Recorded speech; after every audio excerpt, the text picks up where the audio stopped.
Nah, itu udah ada. Terus tiba-tiba lampunya mati. Takut semua, terus diikuti oleh semua siswa gitu misalnya. Jadi pulangnya nanti diundur atau enggak dimajuin.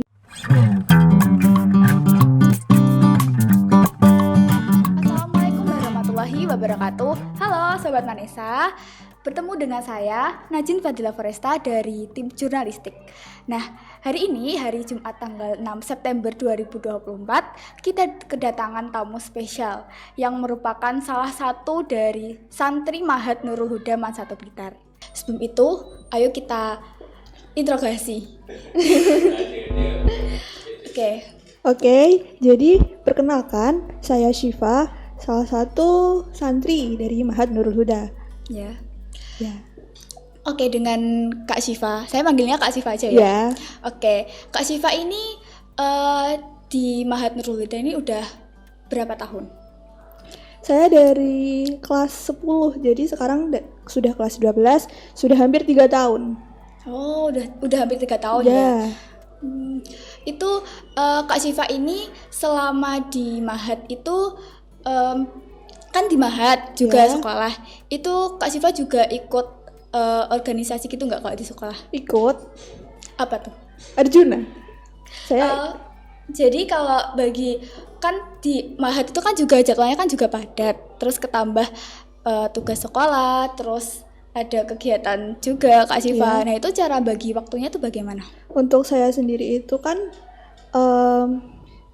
sebagai pelajar, nah kita itu harus wajib untuk belajar. Jadi salah satunya itu belajar untuk membagi waktu.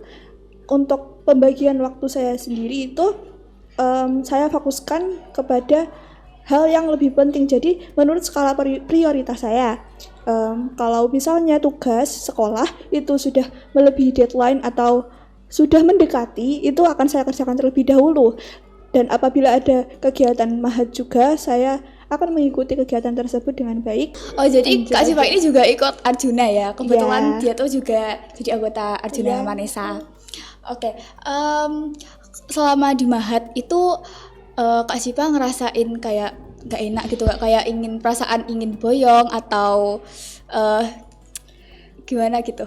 Ada fase dimana udah kayak capek itu juga pernah, tapi untuk tetap ada di Mahat itu merupakan suatu pilihan ya. Jadi kayak ya udah di sini, kalau emang sudah niatnya dari awal ya diterusin aja nggak apa-apa. Harus konsisten gitu saya. Berarti motifnya Kak Syifa itu ke Mahat itu karena pilihan diri sendiri atau dituntut oleh orang tua? Dua-duanya. Oh, dua-duanya. Ya. Tapi Kak Syifa merasa terpaksa nggak di Mahat itu? Kayak maksudnya apa ingin ke pondok lain? Kenapa kok harus di Mahat gitu? Kalau alasan kenapa di Mahat dan nggak di pondok lain aja, karena kan di Mahat itu masih di lingkungan sekolah ya. Jadi untuk transportasi sekolah itu nggak perlu. Jadi juga jalan kaki aja kan, kan udah dekat. sampai. Iya, udah deket. Satu lokasi gitu Ya. kan. Oke. Nah, kalau dengan kegiatannya di Mahat itu menurut Kak Syifa itu gimana? Itu kayak mengganggu waktu belajar atau maksudnya terlalu padat atau biasa aja menurut Kak Syifa? Untuk kegiatan di Mahat dan kalau dikorelasikan sama sekolah itu tergantung sama anaknya sendiri. Jadi kalau anaknya itu bisa membagi waktu dengan benar, juga bisa menstabilkan antara Mahat sama sekolahnya. Begitu. Ya. Tapi selama ini Kak Syifa itu bisa bagi waktu gitu Bisa. sama. Oke. Kalau di hari kan kita itu liburnya hari Sabtu sama hari Minggu. Ya. Nah, itu di Mahat itu free atau ada kegiatan lain yang khusus gitu? Ada kegiatan juga sih di Mahat. Kalau biasanya hari Sabtu Minggu itu ada kegiatan mengaji. Biasanya habis subuh sama habis zuhur sama habis asar gitu. Di Mahat itu ada ngajinya tuh, berarti ngajinya itu setiap pagi habis zuhur sama malamnya nggak ngaji? Ngaji juga. Tapi sama ngajinya malam. tuh beda apa sama? jenis ngajinya? Kalau biasanya kan kalau hari biasa Ya. itu hari malam ya, malam Senin sampai malam Kamis itu madin. Nah kalau malam Jumat itu ada kegiatan di Baan. Lalu ada kalau malam malam Sabtu sampai malam Minggu Ya. itu ada ngaji kayak bandungan gitu istilahnya. Bandungan itu gimana, Kak? Setahu saya ya, kalau bandungan itu ngaji terus ya nulis apa maknai kitab gitu. Oh, maknanya kitab. Ya, Tapi itu jadi semua kelas dari kelas 10 sampai 12 itu ngajinya sama gitu. ya sama di masjid biasanya. Kalau yang tibaan itu berarti setiap Setiap malam malam Jumat. Jumat saja, ya. Berarti rutin ya gitu seperti Iya. itu. Untuk madinnya sendiri itu kan madin kan juga kayak ngaji di pondok-pondok gitu kan, Iya. kayak sekolah gitu. Gitu apa ada ujiannya juga? Ada madinnya. Oh, jadi itu ujiannya ya sama kayak sekolah gitu, ujian permapel gitu. Ya, ujian permapel gitu. Kalau untuk gurunya di Mahat kan ada guru ngajinya. Iya. Nah itu Mahat itu ngundang dari luar atau guru-guru Man Satu Blitar? Ada dari Man Satu juga ada, tapi ada juga beberapa dari luar juga ada.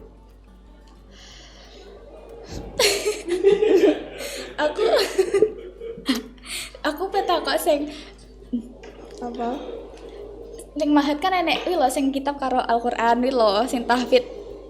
Ya aku nggak ngerti Jin. Dah Iya. kan Hafalan. beda. Oh ya, kalau di Mahat itu ada program hafalan Al-Qur'an apa enggak? Ada. Itu untuk anak yang berminat untuk menghafal Al-Qur'an. Jadi itu cara penentuannya itu dari awal pendaftaran gitu. Biasanya iya.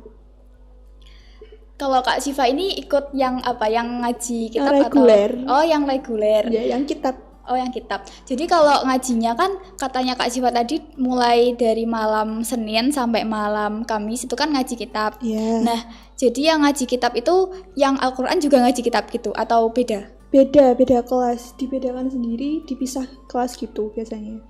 Berarti materi ngajinya juga beda. Ya, beda. Kalau yang hafalan Quran itu lebih ke setoran gitu. Ya, setoran, menghafal juga.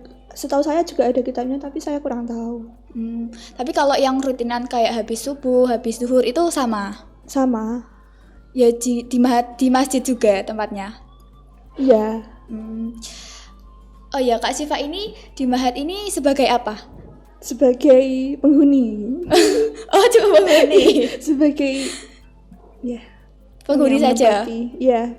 Penghuni udah hampir 3 tahun ya.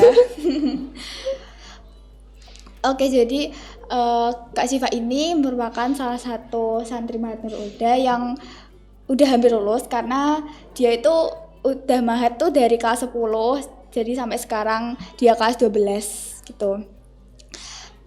Terus untuk pembagian, oh ya kan di Mahat itu kan juga ada takzir gitu kan dihukum. Nah itu dihukum hukuman paling berat itu apa selama ini? Roan, biasanya bersih-bersih gitu.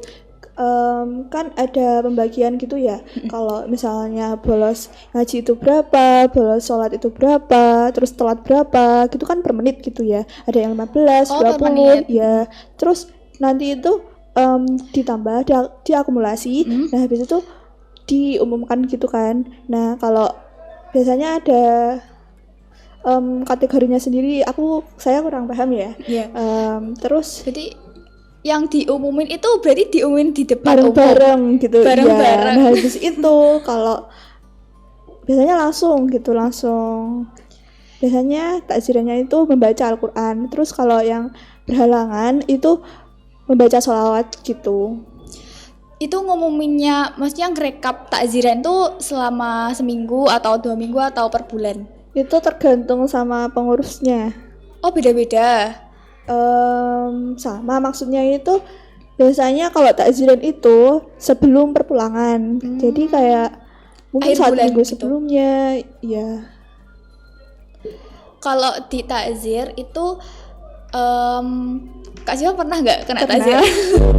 Takjil kena apa? Roan? Pernah juga. Pernah juga. Baca Al-Quran pernah. Sholawat pernah. Itu kena berapa menit takjilnya? Duh, berapa ya? Spill Kak. Janganlah. Tapi itu kalau kan katanya tadi takjilnya sebelum perpulangan. Ya. Nah itu perpulangannya itu tiap minggu atau per bulan satu kali atau gimana itu?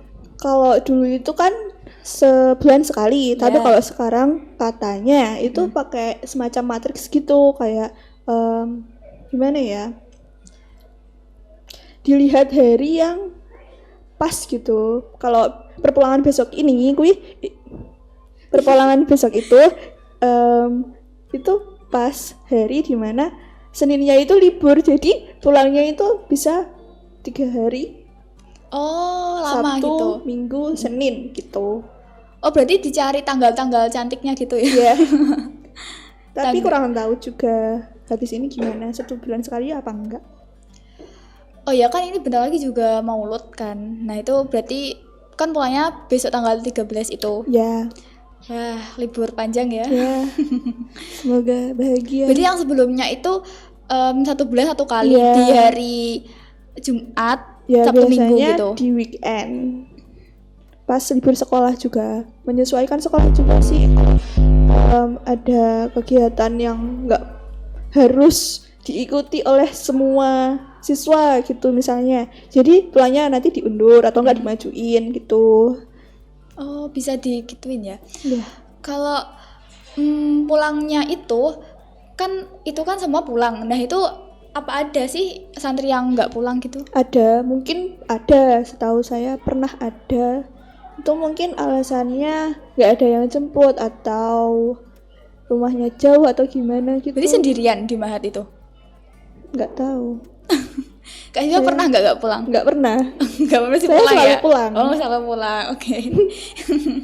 Tapi selain waktu perpulangan tuh Kak Siva pernah nggak izin pulang gitu? Pulang pernah. Oh, karena pernah, sering? sakit. Oh terus ya sakit karena sakit aja. Oh karena sakit aja, nggak pernah yang bolos gitu? Saya nak rajin. Oh rajin, alhamdulillah. Kalau yang menyenangkan di Mahat itu apa aja? Ya di rumah Oh, ada enggak. sepi Oh, gitu. iya. Terus ya kalau di sini tuh banyak temen, banyak yang bisa diajak ngomong, ngobrol gitu, malam-malam gitu juga bisa. Kalau di Mahat itu kan double HP. Ya. Nah itu ada pengumpulan HP-nya nggak? Ada. Biasanya jam 10 malam itu ada pengumuman buat ngumpulin gitu. Hikmah ya, hikmah Wow. jadi santri Nurul Huda. Hikmah jadi santri Mahat Nurul Huda. Lebih belajar banget buat ngatur waktu, bener-bener belajar gitu. Kayak saya kan untuk sekolah kan juga bener-bener pengen bagus gitu kan. Oh, Jadi harus bisa bagi waktu itu belajar dari di Mahat. Terus juga ya dapat teman, relasi, juga dapat ilmu, juga dapat tentunya. Iya pasti dapat ilmu. Jadi Kak Siva itu benar-benar harus bisa bagi waktu gitu, Iya. biar balance antara Balance sekolah sama Mahat gitu. Iya. Tapi kan juga ada toh anak Mahat itu yang kayak sibuk banget organisasi, yang mungkin sampai kadang pulangnya tuh malam-malam gitu. Iya, Nah itu sering. mereka tuh kalau kan gitu pastinya tuh nggak ikut ngaji kan. Iya. Nah itu kena tazir nggak? Kalau izin enggak, karena bisa aja itu kan pulang malam. Iya. Tentu saja ada toleransinya kan. Terus bisa izin ke Pengurusnya. pengurusnya masing-masing gitu, pengasuhnya. Apa ya? Pendamping kamarnya gitu. Santri di Mahat dulu tuh banyak banget gitu. Iya aku ngomongnya. Berapa?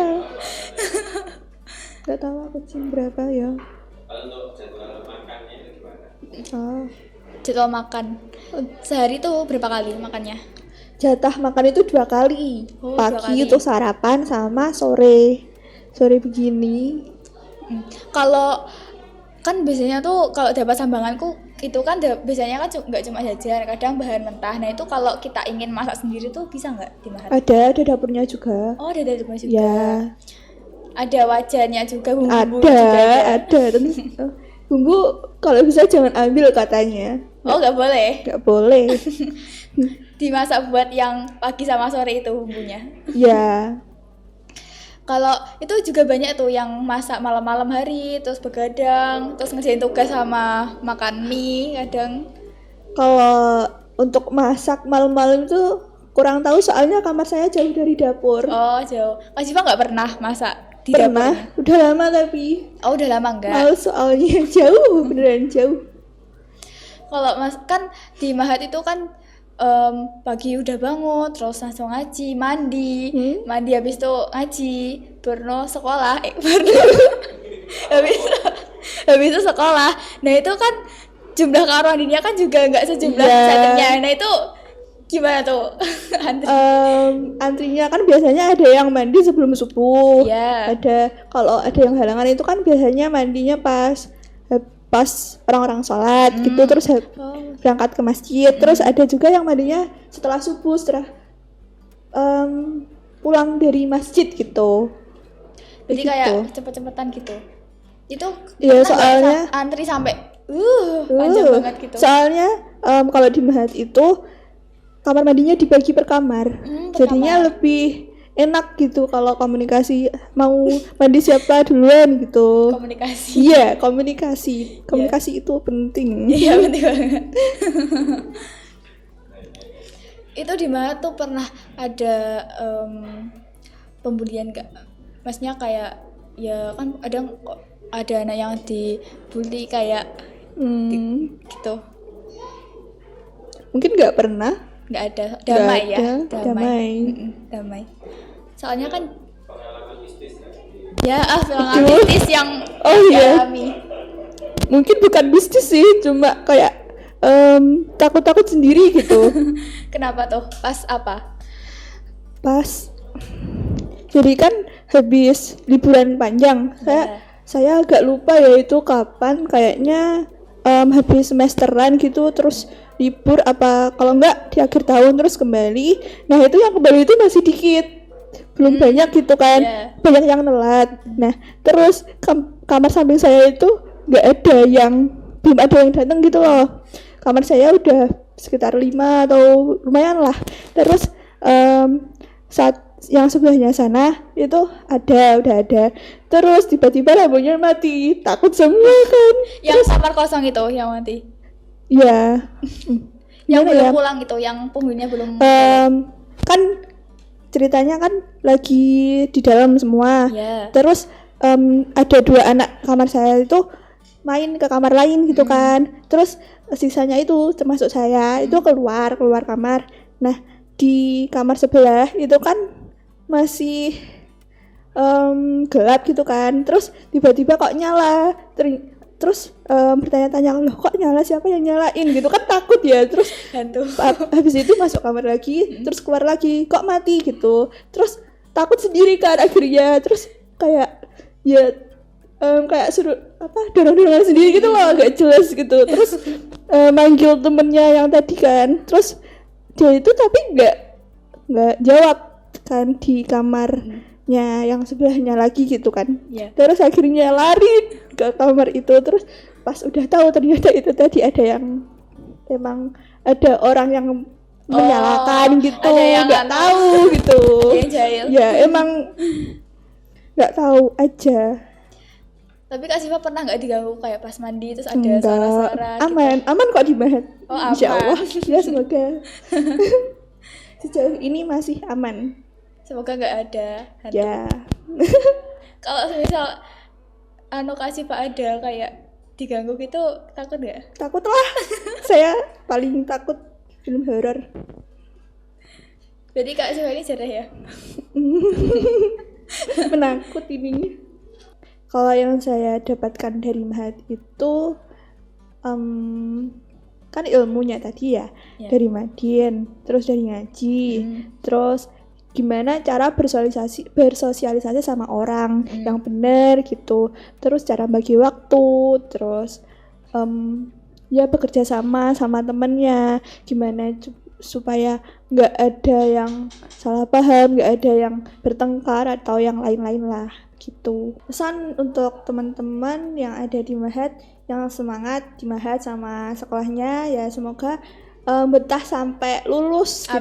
Amin. Terus bisa balance antara sekolah Mahat. Kalau yang ikut organisasi juga semoga kuat sampai akhir gitu. Amin. Ya, semoga ilmunya bermanfaat untuk semua dan semoga bisa tercapai cita-citanya. Amin. Saya boleh tanya? Boleh. Beneran mau tanya. Iya, silahkan. Kalau untuk Kak Najin sendiri sebagai anak yang bukan di Mahat ya, Ya, itu gimana sih first impressionnya kalau lihat anak Mahat, wih anak Mahat gitu? Apa sih yang terpikirkan? pertama kali. Iya, Kalau menurut aku sendiri tuh kan Mahat kan jadi satu sama sekolah Iya. gitu kan. Nah sebelumnya tuh aku nggak tahu kalau Mahat tuh ternyata jadi satu sama Oh, Mahat. oke. Tempatnya tuh jadi aku belum tahu tuh. Nah pas belum tahu tuh batinku tuh pas berangkat sekolah pagi-pagi itu kan anak-anak bareng-bareng gitu kan, Iya. gerombolan dari kantin itu. Jadi batinku loh, kok bareng-bareng dari ini asalnya dari mana gitu, ini pintu dari mana gitu, ternyata di situ tuh pintu Mahat gitu. Iya. Ya kalau menurut saya sih anak Mahat tuh enak, udah tempatnya tuh jadi satu, terus ya deket gitu. Itu sih. Oke, terima kasih. Nah itu tadi merupakan bincang-bincang dikit dengan Kak Siva tentang kegiatan di Mahat Nurul Huda. Nah kan kita jadi tahu apa aja sih kegiatan yang ada di Mahat Nurul Huda. Kayak tadi tuh ada setiap Sabtu ada kegiatan senam atau lari gitu. Terus kalau event-event juga ada lomba. Terus kalau setiap pagi, malam, dan siang itu juga ada madingnya juga gitu. Sekarang kita jadi tahu